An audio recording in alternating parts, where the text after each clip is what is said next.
Right around right after independence in 1804, first Francisco de Miranda and later on Simon Bolivar came to Haiti to, as they say it in English, to Haiti to get support, and he was welcomed with open arms by the Haitian government at that time, and they gave him money, weapons, ammunition, ships to take back to South America.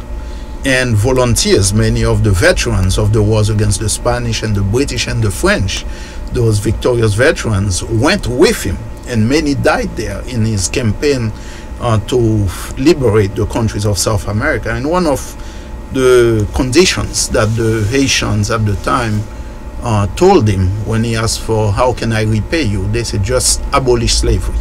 That's all we ask for repayment, the abolition of slavery. Right. And I understand also that the liberation of Haiti, or the independence of Haiti, impacted the Louisiana territories. Describe that. Indeed, because Napoleon had grand designs. He wanted a world empire.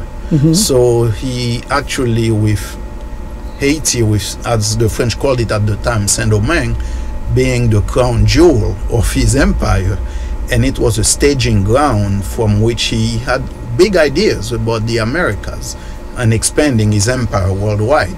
And so the defeat that he suffered in Haiti actually thwarted those plans, really stopped all those plans.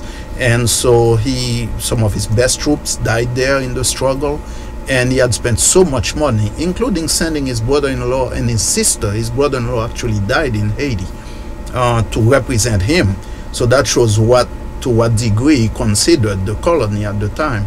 And so that defeat, he never recovered from it. And it really impoverished his treasury, so that he was forced to sell Louisiana to the U.S. in order to get some money out of it. And they sold it for a song and a dance, I understand. Yes, basically. Very cheap. Basically. And had that not occurred, we might be speaking French in Louisiana. But I would like you to fast forward, please, Pierre Labossiere, to the 1825, and what happened then when France had the audacity to demand reparations for the monies that their slave traders lost. Yes. Which is unbelievable. That's correct. And that's why many times when people are saying, talking against reparations, I laugh and I say, well, what are you against? You know, because actually what the slave owners did was they demanded reparations from from our ancestors, who they considered their property, because they took their freedom as human beings. And so they forced, and it wasn't just the French. The French weren't strong enough to do it. It was a coalition that supported the British the French and the United the Spanish States and the U.S. Very strong. Yeah. I'm glad you brought that up. Supported them, where Haiti was faced with complete and total annihilation unless we complied to the demand of the French. And at that time, when I was younger, I used to say, well, our ancestors should have fought. You know, when you are young, you feel it's so easy. But it was very difficult, because you're talking about a small country with a population, a small population, facing a hostile world where slavery was really what was going on. And this example of an enslaved African people rising up and defeating those troops from some of those world powers was not something defeating Napoleon's crack troops was no joke. Exactly. And they still resented. They resented, and they wanted this little country annihilated. So basically, that's what our ancestors were faced with.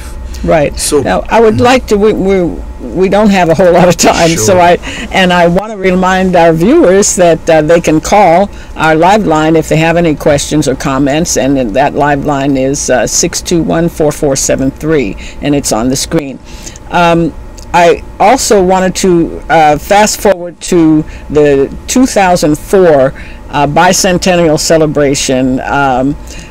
Aristide, who had suffered 2 coups d'etat, the first one in 1991, and that's when you and I were very active together in the effort to return Aristide to his rightful presidency. He was democratically elected, I believe, with over 67% of the vote at that time, which is practically unheard of, and especially in the West. And then after returning, and he ran out of time in his presidency, had to step down, and Rene Preval was elected the next president. And then when Aristide was re-elected in, what year was that? 2000? 2001. 2001. He was re-elected with something like 90% of the vote. Am I right? That's correct. So now we have Aristide being president again, and I would like you to very briefly describe that period of his presidency, what he accomplished during that presidency, and then maybe we can discuss the coup that took place, the bicentennial. Yes, and at this point I want to talk about this book. Randall Robinson's new book. Absolutely. Book called Yes. An Unbroken Agony, from Haiti, from revolution to the kidnapping of a president. Indeed, this is an unbroken chain of events.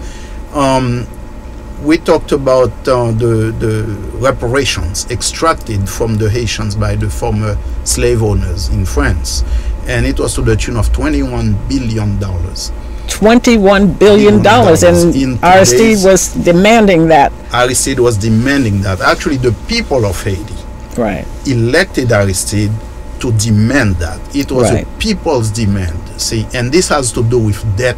When they talk about debt cancellation, this is at the origin of the poverty, the impoverishment of our people. Yeah, they love to describe Haiti as the poorest state in the Western Hemisphere, and precisely, and they've kept it that way. Exactly. So it took from 1826 until 1946 for our people to pay all that money to France. And what suffered was education, it was healthcare. Education, the whole thing. So now I introduced that so people can understand how the past ties in with the present.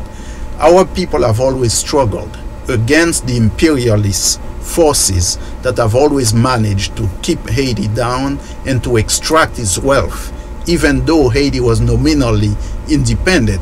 But you still have the imperialist structures in place through a so-called elite and extracting the wealth. So Aristide was elected president by this people's movement to say